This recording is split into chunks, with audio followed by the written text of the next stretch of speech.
Okay, you are listening to the award-winning Philadelphia Hall Monitor here on WPPM 106.5 in Philadelphia, on Comcast Channel 66, and streaming live at phillycam.org.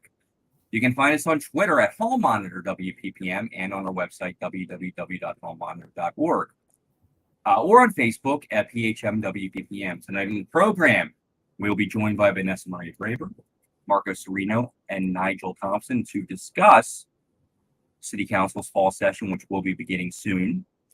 And with us also tonight will be our consumer reporter, Lance Tabor, who will be talking about the SEPTA hearing. Lance, how are you? I'm all right. A little angry about the SEPTA. They call it a hearing, but it's really not.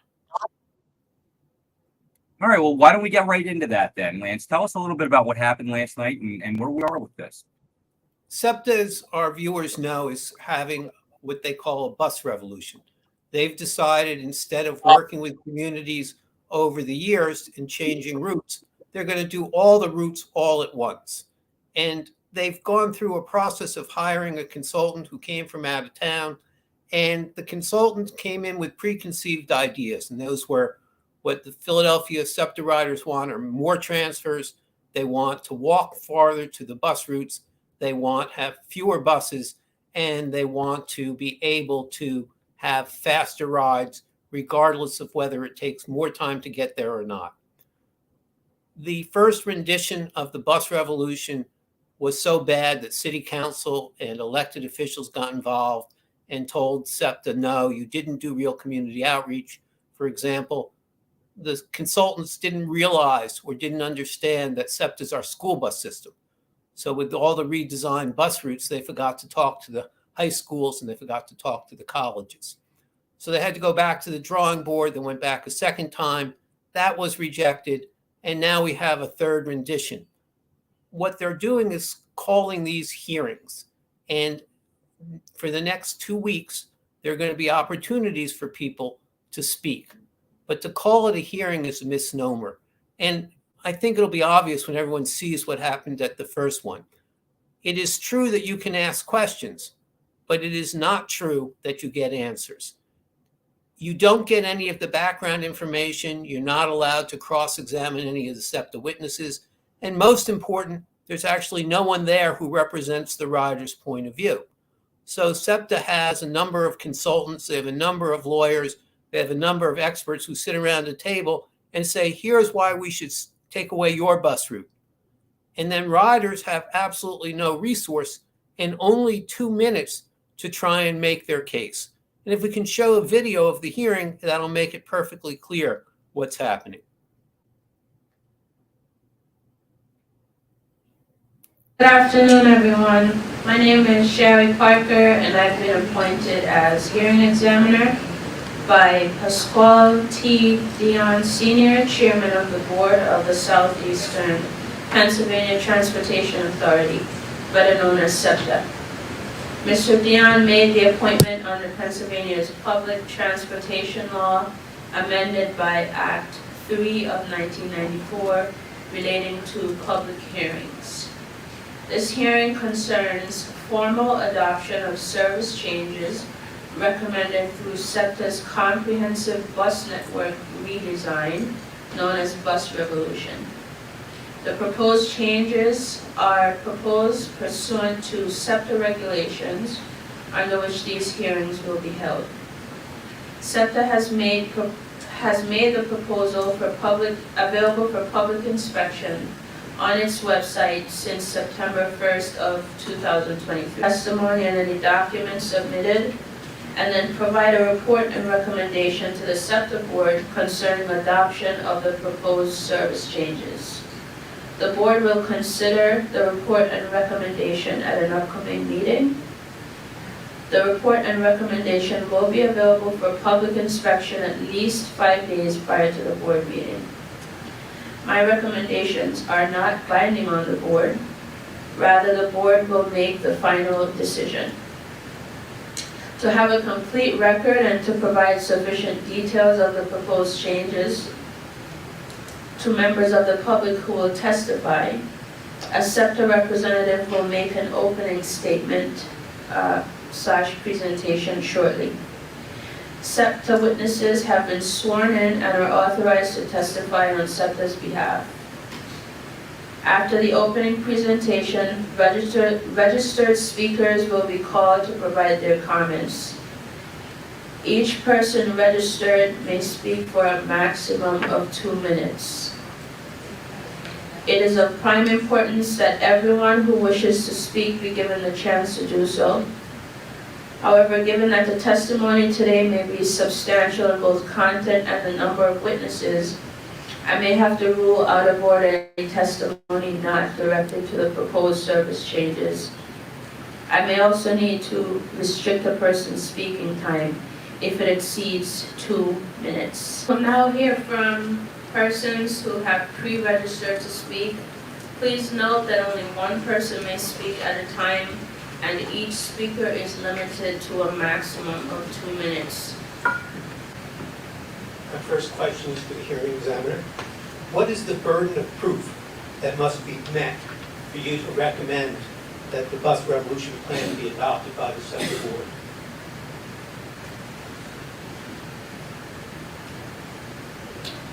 As I mentioned earlier, I review the testimony that's given, all the documents that are provided to me, and I make a report and recommendation. Yes, but who has the burden of proof? Does SEPTA have to prove that this is in the public interest, or does SEPTA have to prove that anything else would be worse? Do the riders have to prove that this is not in our interest? Who has the burden of proof? So I'm not asking SEPTA, who's paid by SEPTA.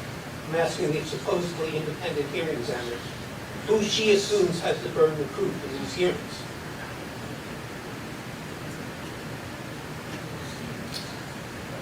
As I said, I consider all the documents provided to me. I make a report and a recommendation, and the board considers that at their meeting, and they make a final decision. So it's not a burden of proof per se, it's consideration of all the information available and a recommendation and report made on my part. Based on what? Your time is about to expire. Well, I don't know how you can call this a hearing if you can't even tell us who has to prove something. The second question, and I have a list of questions, and I know there are a lot of people who are here, so I'm going to step aside and wait until everyone's done, and then come back and ask my questions. My second question is, who represents the riders at these hearings? We see all the people representing SEPTA. Who represents the riders?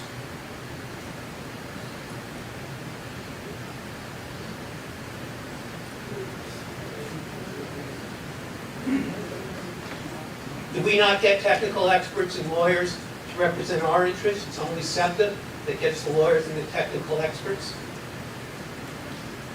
Thank you for your comments and your questions. Your time has expired. I would like Many an answer. people registered today here to understand that. speak, I and we would must like move on to the next I would speaker. like an answer to that question. Who represents the riders? Does anyone mind if I get an answer to this question? We want an answer.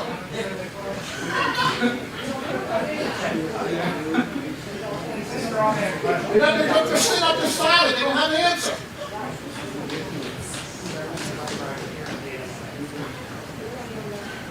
We've given an opportunity for the general public to come and present their testimony today, so the writers are free to come and provide testimony on the proposed changes. That testimony is recorded, it's considered in full by SEPTA, by myself, and by the board. So we don't get any technical experts or lawyers.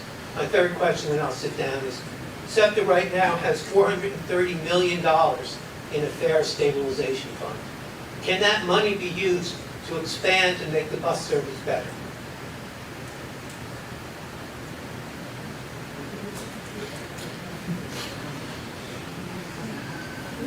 we addressed that at the operating budget hearing, which you were present at, and we can use some of it, but not all of it. How much of it can you use to make the bus service better? I don't have that answer for you. When can you provide that answer? We provided the answer to how much was in that operating fund in our next budget, when we are planning for fiscal '25, we will look into what we are able to spend on service. Isn't there $430 million in surplus right now in a bank account that SEPTA controls? Isn't that true? There is a bank account there is a service stabilization fund. The exact amount you were provided with in the end of June. No, actually I was not, because they told me they wouldn't know until the end of the fiscal year. The fiscal year has ended, so I'm now projecting $430 million. Are you telling me you don't know how much cash SEPTA has in its bank account? It's not the purpose of this hearing. I'll let other people speak and I'll come back at the end. Thank you. I apologize if I'm going over my comments. I sympathize for those who are negatively impacted by the bus network changes, and I'm saddened to see that this project was revenue neutral. I firmly believe that bus riders are worth spending money on for better service. I was going to ask questions about the 44, the 52, the 40, and the G, but I had already spoken with Dan Nemiroff right before the meeting, so he answered some questions and said they're working on some other facets of it. So I understand they're going to be working on it to make it a little more frequently going to 54th Street. I don't know. These are just changes to proposals. We don't know what the final outcome is. So my question is, when will we know what the final outcome of all these buses is?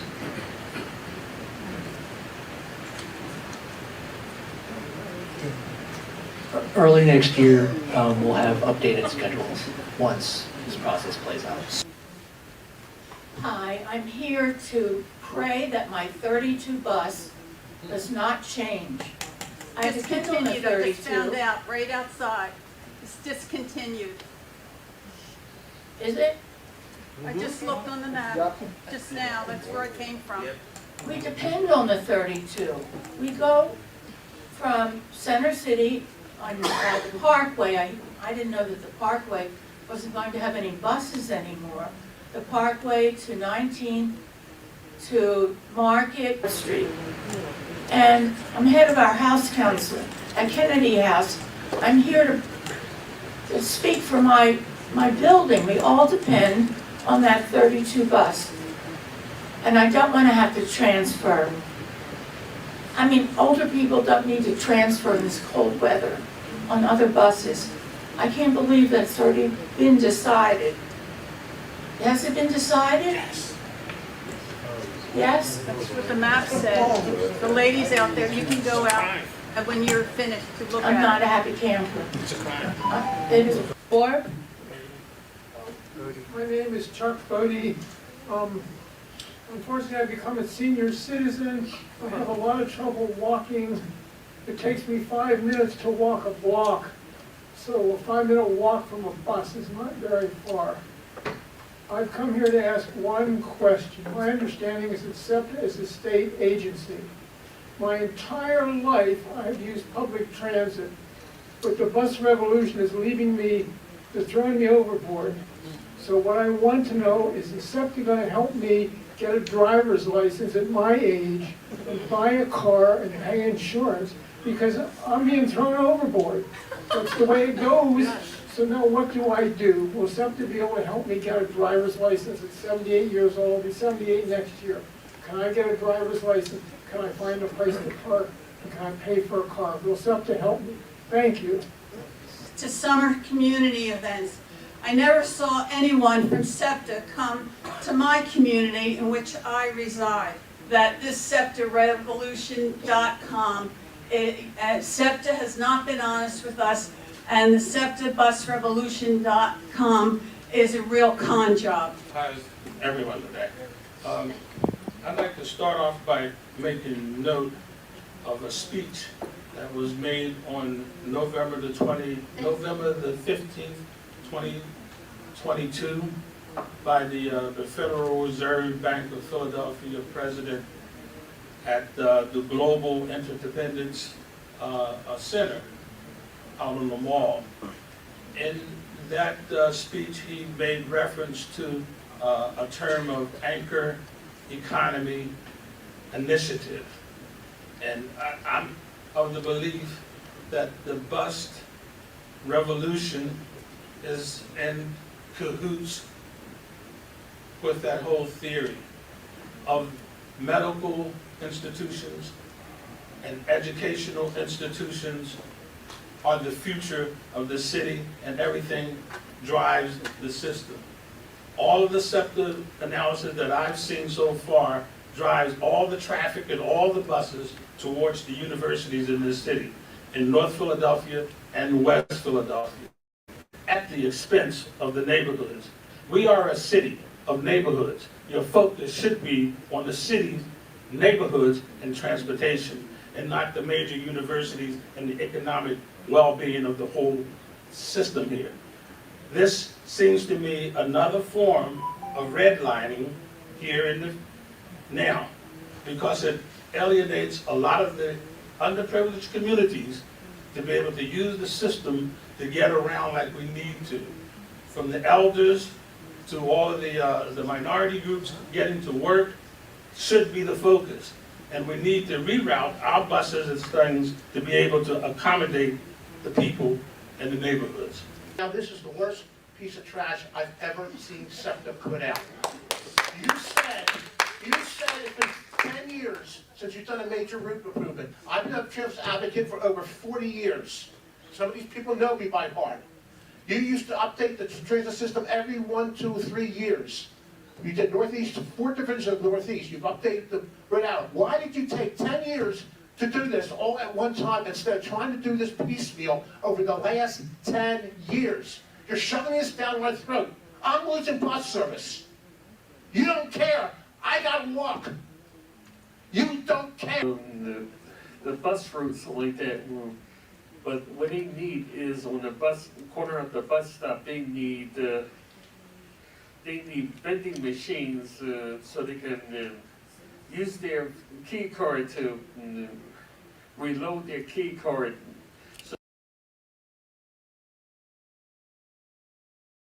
Sampling of people who showed up, and there was quite an out people turned out because they're going to lose their routes. Now, I don't want to say that everyone was against it. There was some support.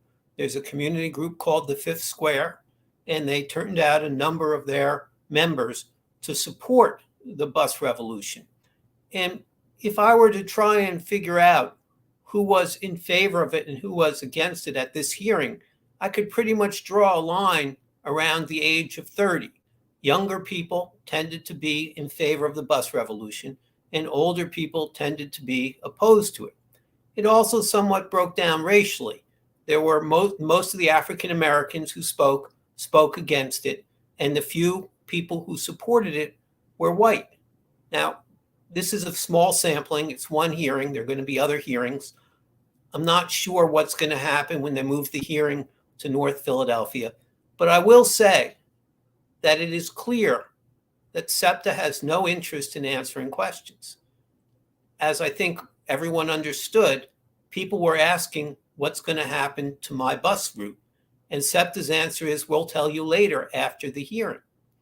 Now, a traditional hearing gives both parties equal rights, gives both parties right to discovery, gives both parties the right to cross-examine, and gives both parties technical expertise so that we can put on a case. None of those things are going to happen here, or none of those things appear to be happening here, and the hearing examiner seems to be asking SEPTA.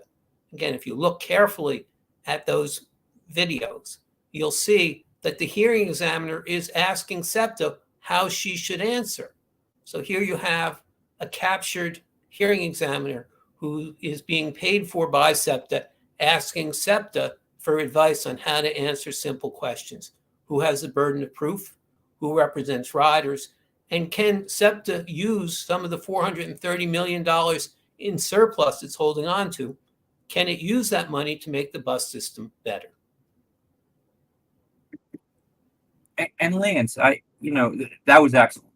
Fantastic report. It shows us what the issues are and the real people affected by this. But I'm amazed that they can't answer these simple questions. when you ask just basically how does the structure, the hearing examiner hears this, how do they make their decision? That to me would be question. That's the number one thing they should think of before they enter this process. How am I going to make a decision here? From my grandmother's expression, from your lips to God's ear, it's just hard to understand. It is a significant change, and change is difficult. One of the SEPTA witnesses pointed that out. But the solution to that is not to force people into a situation that they don't like. For example, I asked the question, did SEPTA post something on the bus routes that it was planning to eliminate, telling the riders that the bus route was going to be eliminated? And SEPTA wouldn't answer. Now, those of us who use the system heard announcements on the buses about the hearings, but that wasn't part of the announcement. There was nothing on the announcement that said, by the way, your bus might be eliminated. And there may be a reason to eliminate bus routes, but SEPTA wouldn't answer the question, are the bus routes being eliminated the routes that have the lowest ridership? And they wouldn't answer the question of, did you tell people whose route's going to be eliminated what they could ride instead? Now, maybe there are better routes for them, and it would be very hard to know. But those of us who have looked on SEPTA's webpage have found it confusing. And I would go so far as to say it is impossible to figure out if you're trying to look at the changes on a cell phone. It's just too complicated. And as one of the people who stood up said, they should have been making changes all along. Public transit should have organic changes. They should be meeting with community groups continually to struggle to improve. But to wait 10 years and say, well, now the system doesn't work, so we have to make wholesale changes, really strikes me as an example of how the technocrats try and design a system to help them rather than help the riders. And there are going to be more. I'm hoping that I'll be able to get to many of them. They are now not allowing me to ask questions. At last night's hearing, it was advertised from 5 to 8. At 7 o'clock, there were no more people who wanted to testify. So I got up to ask additional questions, and they told me I was out of order. They had a policeman stand up behind me, and then they all left.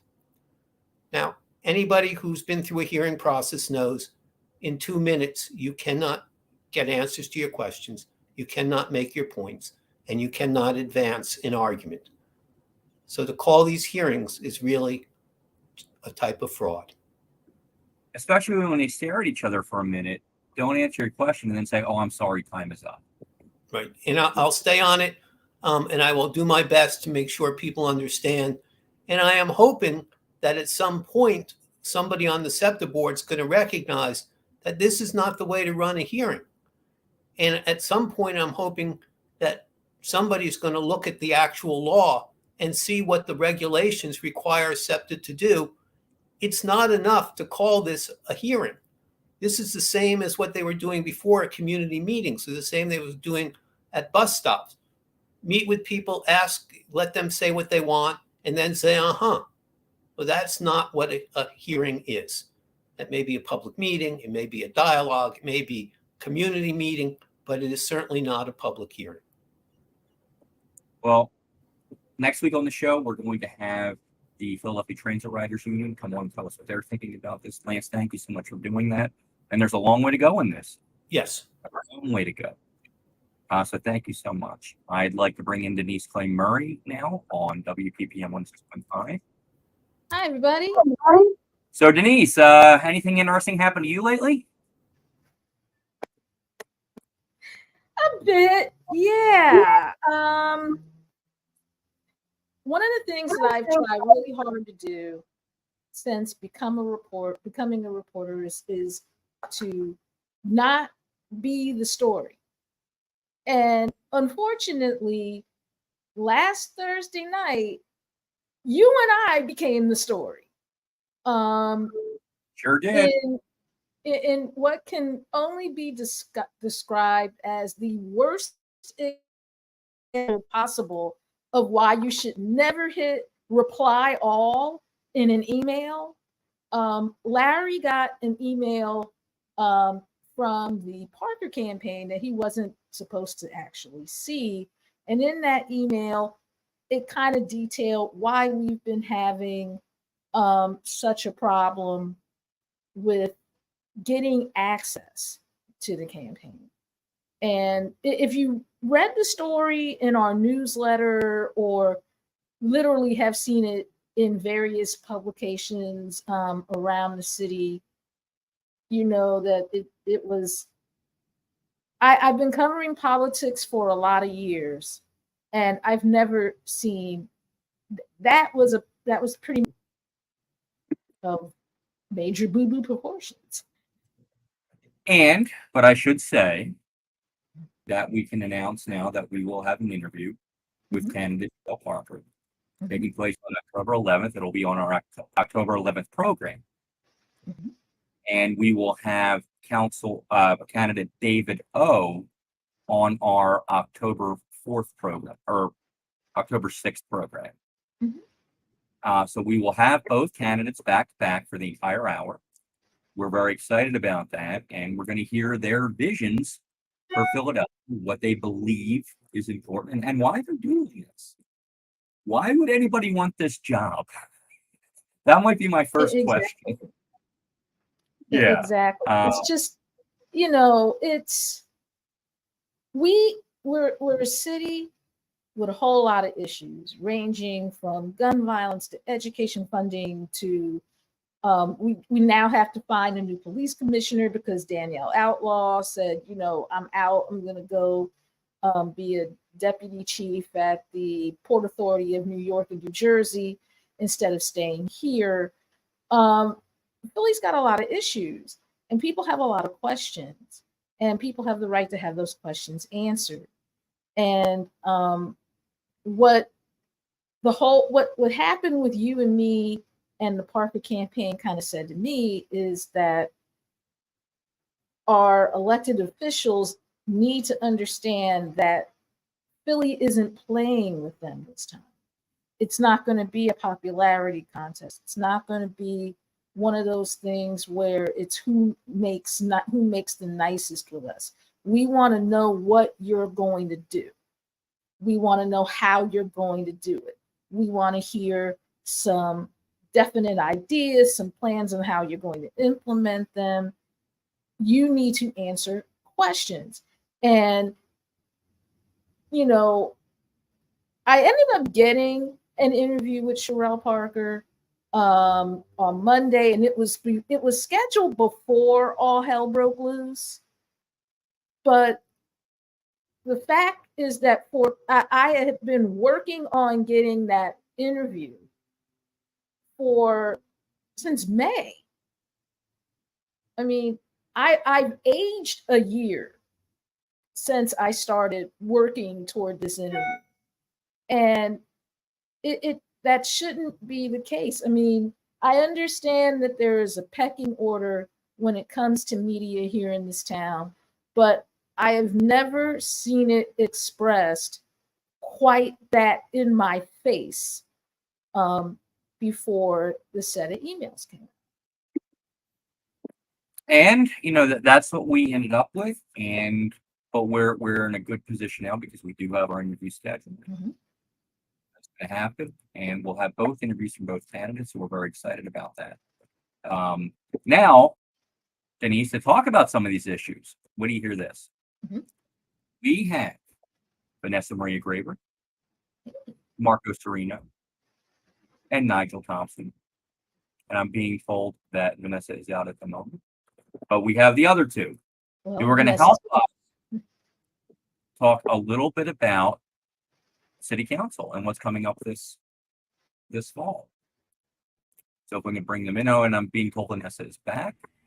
There's Vanessa, there's Marco, and Nigel. So thank you all for joining us. We really appreciate it. Thank you.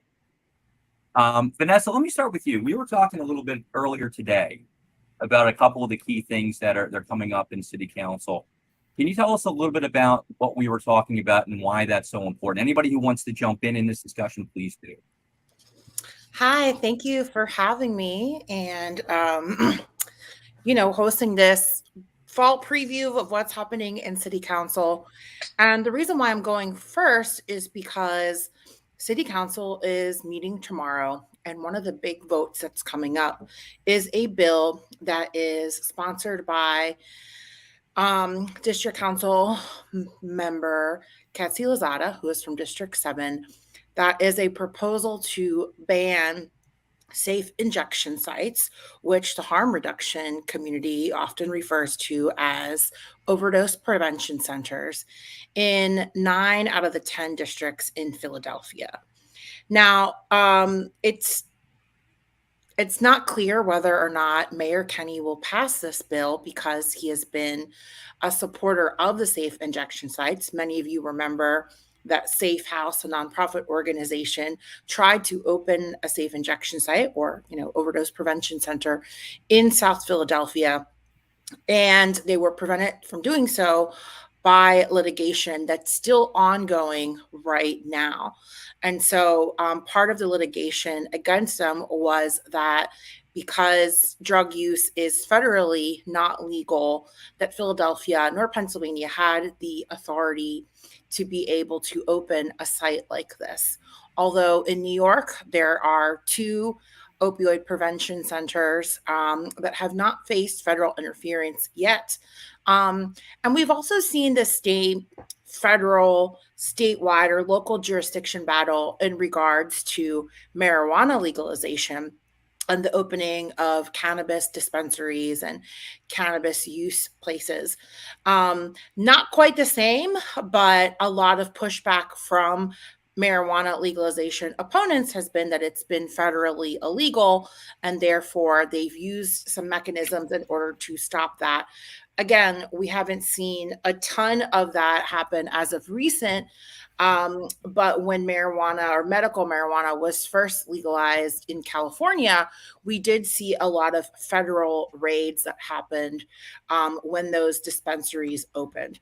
And so it remains to be seen whether or not Safe House will be able to proceed with that injection site plans if this resolution is passed by council and then signed by Mayor Kenny.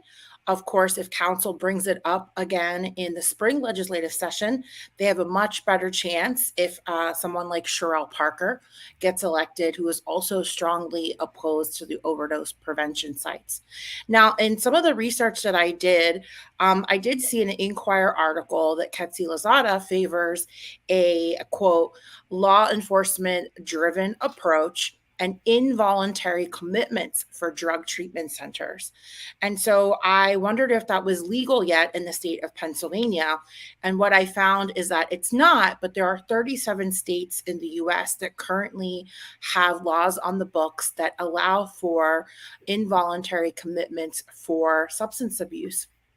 And I also found that Senator Anthony Williams, who's a senator from Philadelphia, is planning to co-sponsor legislation in the Republican-controlled Senate, and he has a Republican co-sponsor for that bill, where he wrote a memo in May announcing his plans to author that legislation. Now, I talked to a few people, and that legislation doesn't really have any legs yet. So we might see more organizing around that in the fall. But I do want our listeners and viewers to know that this proposal from Katsi Lozada and other members of City Council who are supporting it is also happening at the same time as this other bill that's being proposed in the PA Senate. And so I have a lot of questions of how something like involuntary drug treatment can be enforced and what this law enforcement driven approach looks like. Now, again, Katsi Lozada is from District 7. She is strongly opposed to safe injection sites. She ran on that platform during her reelection campaign during the primaries. And so now in District 7, we've recently had the case of Eddie Irizarry, a young man from Kensington who was killed by the police District Attorney Krasner is now bringing murder charges against that police officer. And the body camera footage was released on Friday, where we saw evidence that another police officer from that same district lied about the incident. So there's a lot of questions, I think, about a law enforcement driven approach given what's happened with the 25th Police District. Tomorrow, there is expected to be a lot of protesters and people organizing at the hearing. And so we'll have to see what happens and if the resolution gets passed. Kenny's team has been silent in the issue. They have not commented on whether or not they would support it. But given his prior support for a safe house, I feel it's unlikely that he will sign it before he leaves office. And I just want people to know that the bill is 230410, which calls, it's a zoning overlay that calls for banning safe injection sites in every district except the 3rd. Yeah. And the resolution falls on the mayor and Department of Justice so-and-so to participate in settlement negotiations. There will be a briefing by Councilmember Lozada and Councilmember Harity tomorrow at 9 a.m. by the Octavius Cotto statue before City Council meets tomorrow. If anybody's interested in going and hearing what they have to say about that. Now, anybody? I just want to add one more thing, Larry. And it's an important thing to note is that in 2022, there was a 10.7 increase of overdose deaths that the Philadelphia Public Health Department reported to WHYY in an article. Now, they typically release that public health report in October. And again, so the numbers in 2021 were 1,276 overdose deaths, and it went up to 1,413 in 2022. Again, we haven't seen the report come out because it typically comes out at the end of October. So I do find the timing of this bill being voted on before that report goes public rather curious. Well, what I find curious is the fact that mandatory confinement or mandatory, putting people in institutions, because the law enforcement says you're on drugs, we're going to put you in an institution against your will. If the idea is to get people off of drugs, to end addiction, if that's the idea, that is the absolute wrong way to go about it. If you know anyone who has been an addict, you know this. Locking people up for something that is basically a medical condition and using taxpayer money to do it, or even thinking about doing it, that's something that people really need to ask. Is this really what you want to do?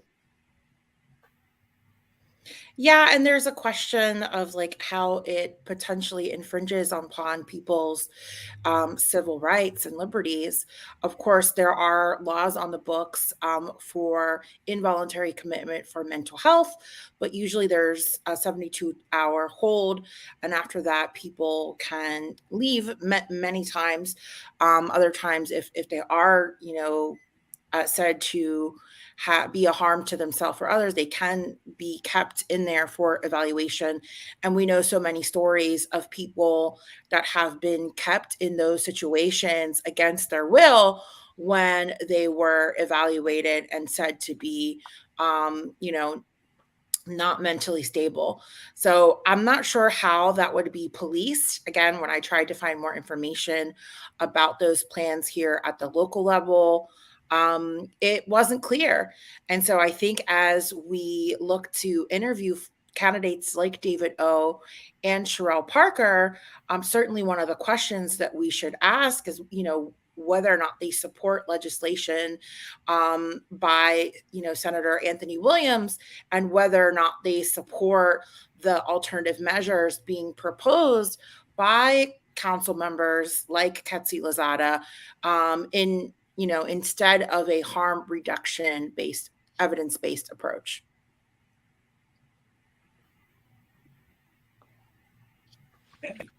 Marco, what are you keeping an eye on this fall? Well, it's been interesting because it's been in my return to covering Philadelphia. I'm not doing as much in City Council because Steve Williams is going to be handling a lot of the coverage for the Tribune. I've been fairly involved with the Sixers. The growing controversy over the Sixers' new arena.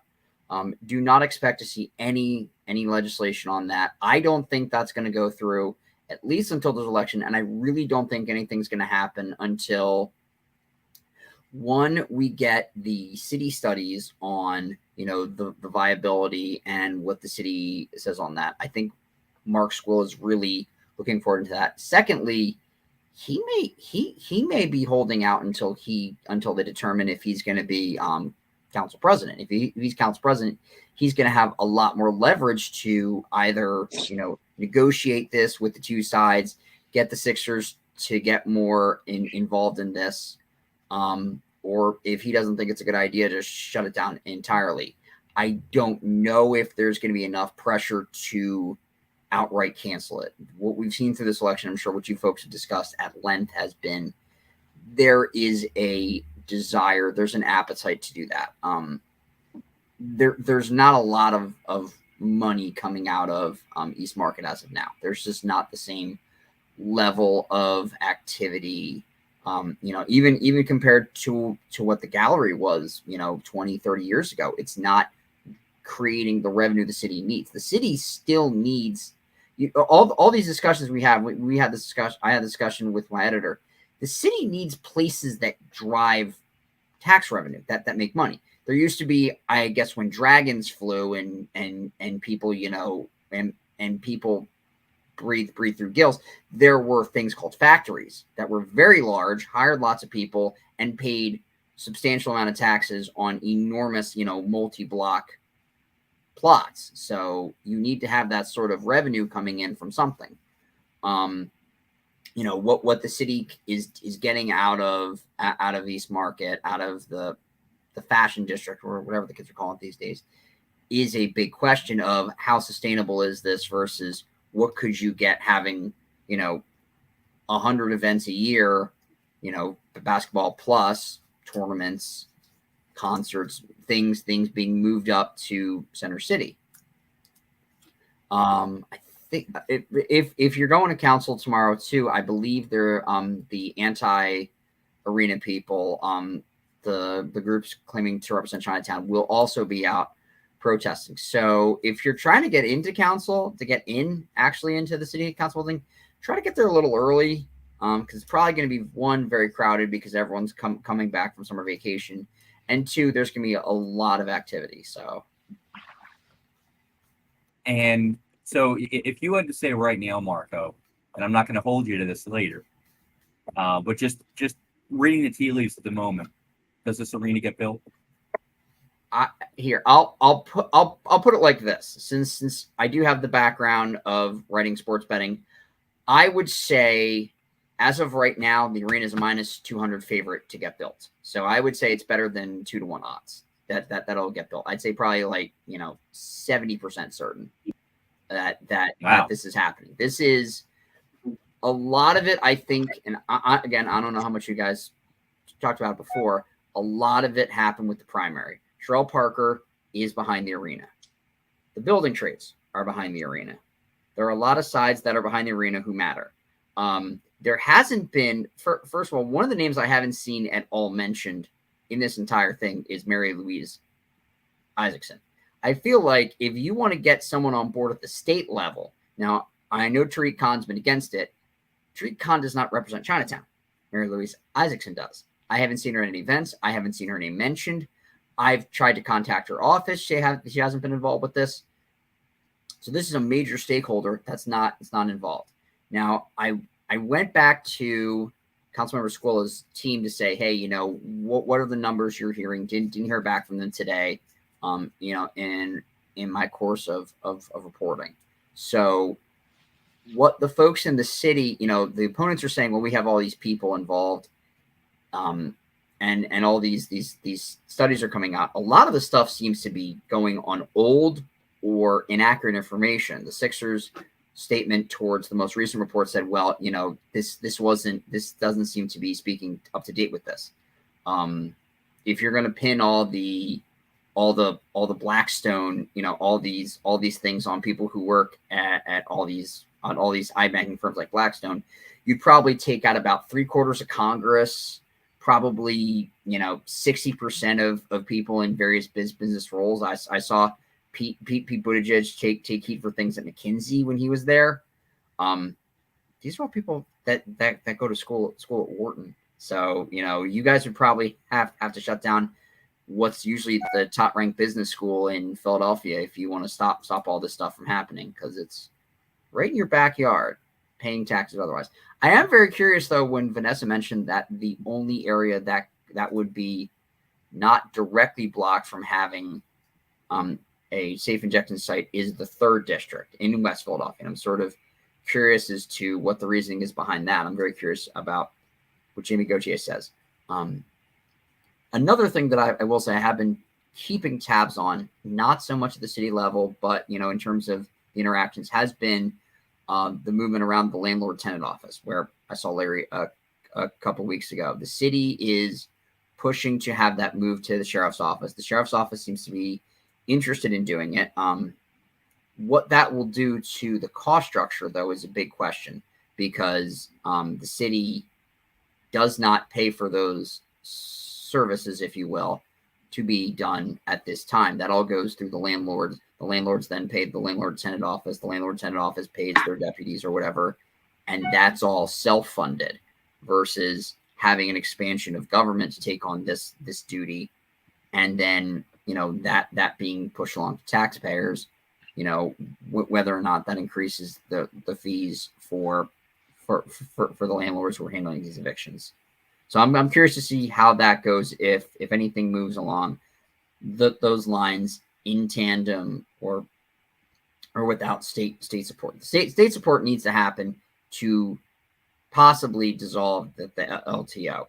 If the city can put something in place to replace it, then that certainly makes it a little lighter lift for the folks in Harrisburg.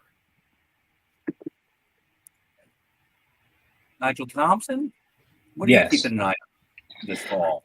Well, I mean, if I'm being honest, Vanessa took my thunder at the start of it.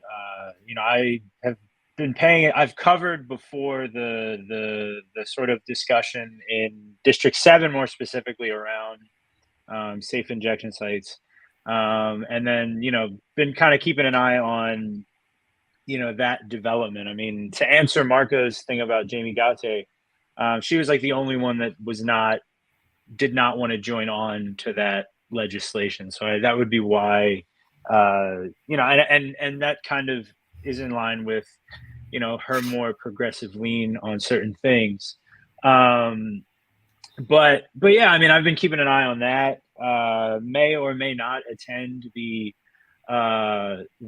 press conference tomorrow morning to sort of see where their heads are at. Because I mean, I think Vanessa brought up a wonderful point about, just given what's happened in the district in the last month, I think the prospect of law enforcement being the solution for something like that, and having more law enforcement within the district enforcing the law, or just being in the district in general, I think there's would definitely be some pause. I covered the march.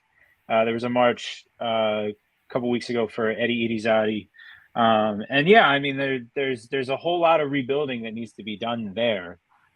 So I would, one of the questions I would ask, and I may ask Councilmember Lozada, is like, given that circumstance, does that, and you guys could ask Cheryl Parker the same thing, because she's very much in the same vein in terms of law enforcement. But like, given something like that happening, and how blatant, the police actions were. I mean, anybody who saw that body cam footage can come to a conclusion there. But I mean, like, did that give you any pause? Does that give you any pause in terms of where that could go? So, I mean, that's one. I think the other one that I'll probably pay attention the most to is sort of what kind of politicking goes on into the council president race. Obviously, Mark Squilla will play a part. Curtis Jones Jr. is in there. Kenyatta Johnson's in there.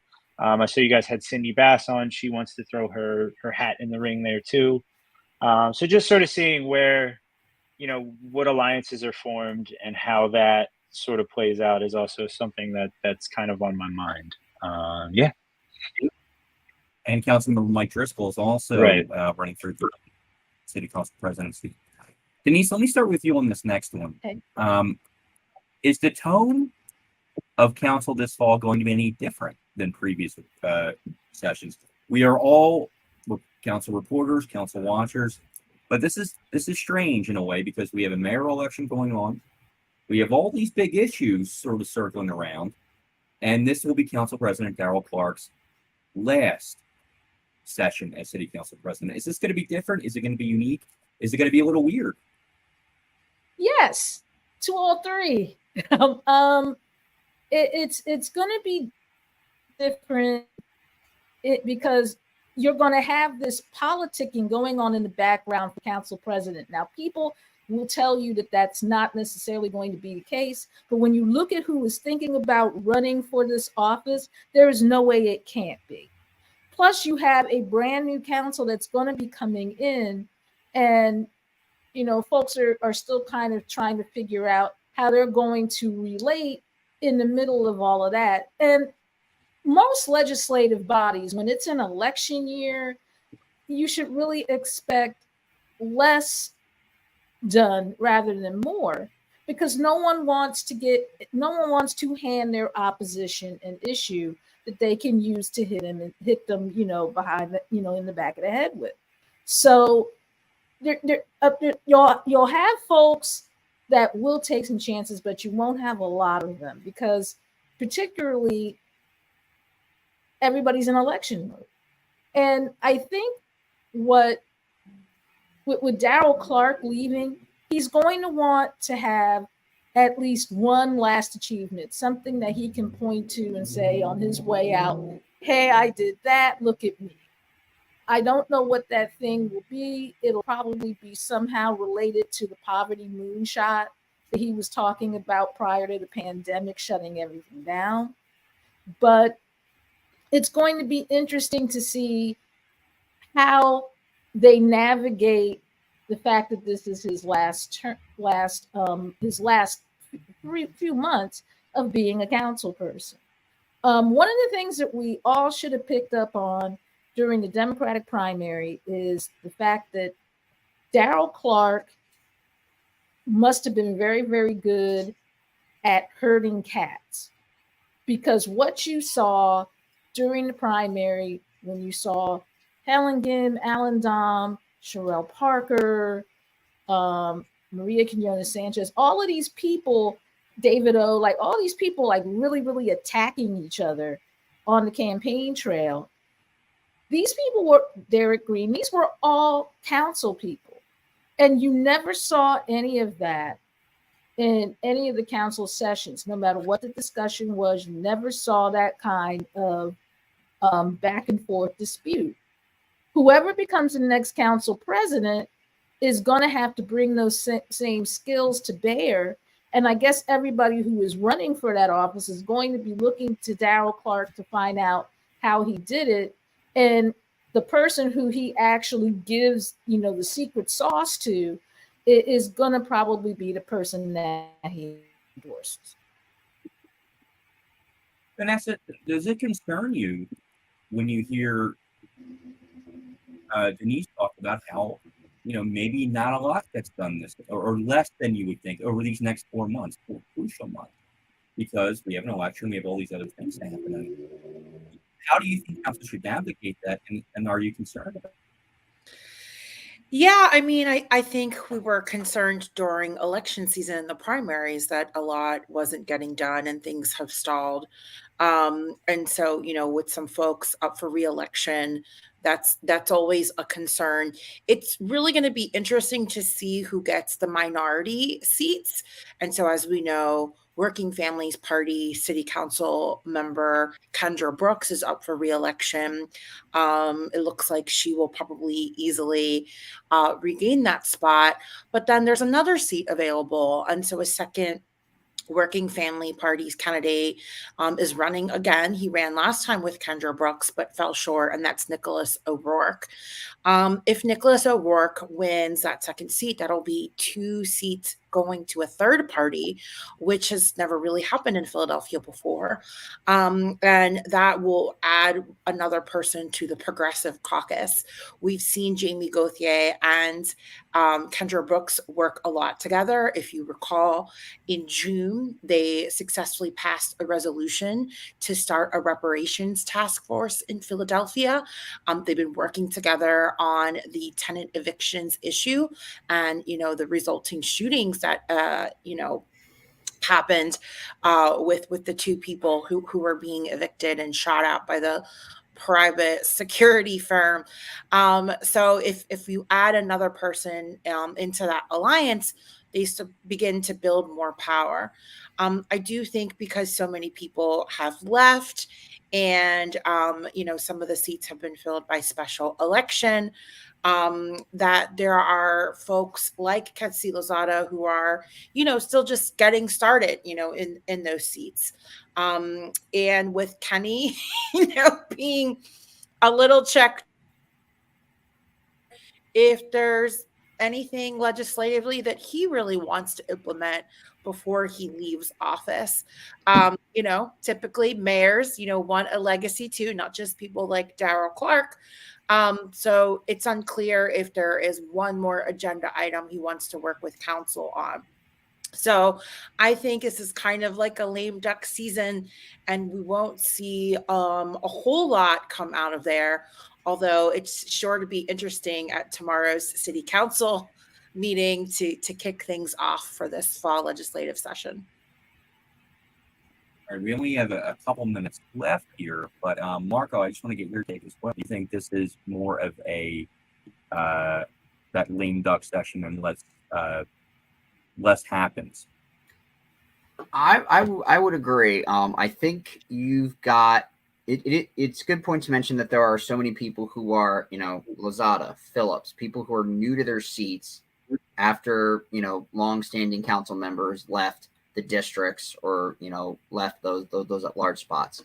I am interested in seeing how council sort of moves forward in preparation for that election, and then what happens in the last few weeks. But I do think we're going to see possibly something, but I wouldn't expect anything too chaotic. I would be interested in seeing if they go back to the poverty moonshot, because I remember that from 3 years ago when they were trying to do that before everything went kind of to crap. And I thought that was a really interesting idea in looking at universal basic income and really how that would affect poverty in Philadelphia. We saw that it worked at the national level. We saw that it was effective with families, with getting people money, getting people out of situations from during the pandemic. So he's at least now got a little more information to work on. If he says, hey, let's try to run this back. Let's try to implement this, for the start of the new administration and see how it goes. All right, Nigel, last word.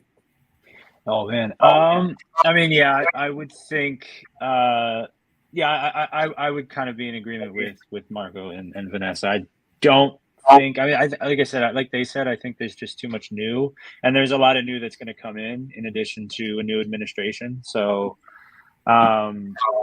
anything major, it would probably be just people setting themselves up for when the new mayor is there.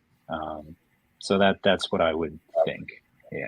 All right. I want to thank our panelists for being here, Vanessa Maria Graber, Marco Storino, and Nigel Thompson. And also thanks to Denise Clay Murray and Landscape for being with us. Next week on the show, Philly Transit Riders Union, and Vanessa will be back next week. So we want to thank you all, and we'll see you next week here on Hallline.